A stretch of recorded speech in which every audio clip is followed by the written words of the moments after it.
Sir, ಈಗ ಪಾರಂಪರಿಕವಾಗಿ ನಮ್ಮ ಹಿರಿಕರು ಮಾಡ್ಕೊ ಬಂದಿರೋದೇ ನಾವು ಮುಂದುವರ್ಸ್ಕೊ ಬರ್ತಾ ಇದ್ದೀವಿ.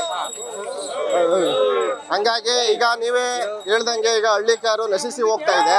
ಸೊ ಅದನ್ನ ಉಳಿಸೋಕ್ಕೋಸ್ಕರ ಯುವ ಪ್ರತಿಭೆಗಳು ಏನಿದೆ ಅವರು ಮುಂದೆ ಈ ಹಳ್ಳಿಕಾರು ತಳಿಯನ್ನು ಉಳಿಸ್ಬೇಕು, ಬೆಳೆಸ್ಬೇಕು. ಹಾಗಾಗಿ ಮನೆಗೊಂದೊಂದು ಓರಿ ಕಟ್ರು ಬೇಜಾರಿಲ್ಲ. ಯಾಕಂದರೆ ಇವು ರೈತನ ಬೆನ್ನೆಲುಬು. ಸೊ ರೈತರನ್ನ ಮಿತ್ರನೂ ಅಂದರೂ ತಪ್ಪಾಗ್ಲಾರ್ದು. ಸೊ ಇದರಿಂದ ಈಗ ನೀವೇ ನೋಡಿರ್ಬೋದು, ಈಗೆಲ್ಲ ಕ್ರೇಜ್ ಬಂದಿದೆ. ರೈಸ್ ಮಾಡ್ತಾ ಇದ್ದಾರೆ. ವರ್ತೂರು ಸಂತೋಷ್ ಅವ್ರು ಮಾಡಿದ್ರು. ಸೊ ಅವರಿಂದ ಈಗ ಯುವಕರು ಎಲ್ಲ ಮನೆಗೊಂದು ಈಗ ಕಾಲೇಜ್ ಹುಡುಗರಾಗಿರ್ಬೋದು, ಈಗ ಈಗ ಈ ಸಣ್ಣ ಹುಡುಗರು ಕೂಡ ಈಗ ಕರುಗಳನ್ನ ಸಾಕ್ತಾ ಇದ್ದಾರೆ. ಏನಕ್ಕೆ ಅಂದರೆ ನಮ್ಮ ಹಿಂದಿನ ಕಾಲದಲ್ಲಿ ಹಿರಿಕರು ಅವಾಗ ಮನೆಗೆ 10 ಜನ 10 ಜೊತೆ ಹಿಂಗೆಲ್ಲ ಸಾಕ್ತಾ ಇದ್ರು. ಸೊ ಅದೆಲ್ಲ ನಶಿಸಿ ಹೋಗ್ತಾ ಇದೆ. ಅದನ್ನು ಬೆಳೆಸೋಕ್ಕೆ ಉಳ್ಸೋಕ್ಕೋಸ್ಕರ ಸರ್ ನಾವು ಅದನ್ನ ಪಾರಂಪರಿಕವಾಗಿ ಮುಂದುವರ್ಸ್ಕೊಂಡು ಬರ್ತಾ ಇದ್ದೀವಿ. ಸರ್, ಉದ್ದೇಶ ಏನಂತ ಏನಿಲ್ಲ ಸರ್. ಈಗ ವರ್ಷ ಪೂರ್ತಿ ರೈತ ದುಡಿತಾ ಇರ್ತಾನೆ. ಈಗ ನೀವೇ ನೋಡಿ ಉದಾಹರಣೆ, ಈಗ ಕಂಪ್ನಿಗಳಲ್ಲಿ ವರ್ಷ ಪೂರ್ತಿ ಗೆಲ್ತಾ ಇರ್ತಾರೆ. ಸೊ ಈಗ ಟ್ರಿಪ್ ಎಲ್ಲ ಯಾಕೆ ಹೋಗ್ತಾರೆ? ಸೊ ರಿಲೀಫ್ಗೋಸ್ಕರ. ಅದೇ ಥರ ಇವಕ್ಕೂ ಸಂಕ್ರಾಂತಿ ಈಗ ಕ್ರೇಜ್, ಈಗ ಅದ್ರ ಬಗ್ಗೆ ಈಗ ಬೇಜಾರಾಗಬಾರ್ದು. ಹಂಗಾಗಿ ಆ ಥರ ಈಗ ಕ್ರೀಡೆಗಳ ಥರನೇ ಇದು ಒಂಥರ. ಆಮೇಲೆ ಅವಕ್ಕೆ ಏನಾದರೂ ಅವಕ್ಕೆ ಏನಾದ್ರು ಕಾಲ್ಬಾಯಿ ಜ್ವರ ಆಗೋದು, ಈಗ ಒಂದೇನೊಂದು ಹಿನ್ನೆಲೆ ರೀಸನ್ ಇರ್ತದೆ. ಹಾಗಾಗಿ ಸೊ ಅದನ್ನ ನಾವು ಕಿಚಾಯಿಸ್ತೀವಿ. ಈಗ ಈಗ ನಾವು ವರ್ಷಕ್ಕೊಂದ್ಸಲಿ ನಾವು ಮಾಡಲಿಲ್ಲ ಅಂದರೆ ಯಾರು ಬಂದು ನೋಡ್ತಾರೆ? ಮನೆ ಬಂದ್ರೆ ಯಾರು ಬಂದು ನೋಡ್ತಾರಾ? ನೋಡಲ್ಲ.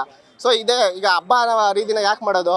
4 ಜನಕ್ಕೆ ಗೊತ್ತಾಗ್ಲಿ ಅಂತಾನೆ ಮಾಡೋವಂಥದ್ದು. ಹೆಂಗ್ ರೆಡಿ ಮಾಡ್ತೀರಾ ನೀವು ಸಂಕ್ರಾಂತಿ ಸಂದರ್ಭ? ಸರ್, ಒಂದು ಹೆಣ್ಣನ್ನ ಮದುವೆಗೆ ಹೆಂಗ್ ರೆಡಿ ಮಾಡ್ತಾರೆ ಹಂಗೆ ನಾವು ಮಾಡ್ತೀವಿ.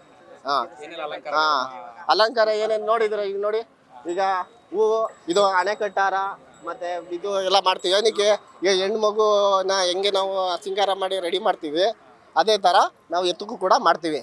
ಬಾಲು ತಂಡೆ ತವಿಂದ ಹಿಡಿದು ಕಾಲು ಕಂಬಗಳು, ಆಮೇಲೆ ಕೊಂಬಾಗಿರ್ಬೋದು, ಆಣೆ, ಆಮೇಲೆ ಇದೆಲ್ಲ ಪ್ರತಿಯೊಂದೂ ನಾವು ಮಾಡ್ತೀವಿ. ಎಷ್ಟು ಎತ್ತುಗಳು ಇವತ್ತು ಭಾಗವಹಿಸಿರುವಂಥದ್ದು ಒಟ್ಟು? ಸರ್, ಒಂದು 25-30 ದನಗಳು ಭಾಗವಹಿಸಿದೆ. ಸಿದ್ಲಿಂಗ್ಪುರದಲ್ಲಿ ಎಷ್ಟು ವರ್ಷಗಳಿಂದ ನಡ್ಕೊಂಡ್ ಬರ್ತೀವಿ ಈ ಪದ್ಧತಿಯನ್ನು? ಸರ್, ಇದು ನಮ್ಮ ಪುರಾತನ ಕಾಲದಿಂದನೂ ಬರ್ತಾ ಇದೆ. ಈಗ ನೆನ್ನೆ ಮೊನ್ನೆ ಅಂತ ಇಲ್ಲ, ಹಿಂದಿನ ಕಾಲದಿಂದನೂ ನಡ್ಕೊಂಡು ಬರ್ತಾ ಇದೆ. ಸೊ ಹಿಂದೆ ಕಾಲದಲ್ಲಿ ಕನಿಷ್ಠ ಎಷ್ಟು 1 ಕಿಲೋಮೀಟರ್ ಗಂಟ ಎತ್ತುಗಳು ನಿಂತ್ಕೊಳ್ತಾ ಇದ್ದವು. ಈಗ ಒಂದು ಸ್ವಲ್ಪ ಕಡಿಮೆ ಆಗಿದೆ. ಪೂರ್ತಿ ಕಡಿಮೆ ಆಗಿದೆ. ಸೊ ಅದನ್ನ ಉಳಿಸೋಕ್ಕೋಸ್ಕರ ನಾವು ಬಿಡಬಾರ್ದು. ಹಿಂದಿನ ಪೀಳಿಗೆ ಏನು ಮಾಡಿದ್ದಾರೆ ಅದನ್ನ ನಾವು ಮುಂದೆ ಹಂಗೆ ಮುಂದುವರ್ಸ್ಕೊಳ್ಳೋಣ ಅಂತ ಮಾಡ್ತಾ ಹೋಗ್ತಾ ಇದ್ದೀವಿ. ಯುವಕರಿಗೆ ಹೆಣ್ಣು ಕೊಡ್ತಿಲ್ಲ ಅನ್ನುವಂಥದ್ದು ಎಲ್ಲೊಂದ್ ಕಡೆ ಸರ್, ಈಗ ಏನ್ ಹೇಳಿ ಬಯಸ್ತಾರೆ ಯುವಕರಿಗೆ? ಸರ್, ಈಗೆಲ್ಲ ತಿರ್ಗಿ ಇದಕ್ಕೆ ಹೋಗ್ತಾ ಇದ್ದಾರೆ ಜನ. ಈಗ ಎಲ್ಲ ರೈತರೇ ಬೇಕು ಇನ್ನು ಮುಂದಕ್ಕೆ. ಯಾಕೇಳಿ ಈಗೆಲ್ಲ ಈಗ ಅಕ್ಕಿ ರೈಟ್ ಆಗಿರ್ಬೋದು, ಈಗೆಲ್ಲ ರೈತನು ಕೂಡ ಈಗ ಸೋಕಿ ಪಡ್ತಾ ಇದ್ದೇನೆ. ಈಗ ಉದಾಹರಣೆ ಬಿಗ್ ಬಾಸ್ ಅಲ್ಲಿ ನೋಡಿದ್ರ ವರ್ತೂರು ಸಂತೋಷ್ ಅವರು ಈಗ ಫಾರ್ಚುನರ್ ಕಾರಲ್ಲಿ ಮತ್ತೆ ಇದ್ರಲ್ಲೆಲ್ಲ ಹುಲ್ಲುವರೆ ಬರ್ತಾನೆ, ಇವ್ರು ಬರ್ತಾರಾ? ಇಲ್ಲ. ಹಾಗೆ ಈಗ ರೈತರಿಗತ್ತು ಈಗ ಮುಂದಕ್ಕೆ ಗೊತ್ತಾಗ್ತಾ ಇದೆ. ಸೊ ಹಿಂದೆ ಏನು ರೈತರಿಗೆ ಹೆಣ್ಣು ಕೊಡಲ್ಲ ಅಂತಿದ್ರು, ಅದೆಲ್ಲ ಹೋಗುತ್ತೆ. ಮುಂದೆ ಹೆಣ್ಣು ಕೊಡ್ತಾರೆ, ಹುಡುಕ ಬಂದು ಅವರೇ ಕೊಡ್ತಾರೆ. ನೋಡ್ತಾರೆ. ಸಂಕ್ರಾಂತಿ ಹಬ್ಬದ ಶುಭಾಶಯಗಳು. ನಾಡಿನ ಜನತೆಗೆ ಸುಸ್ವಾಗತಗಳು.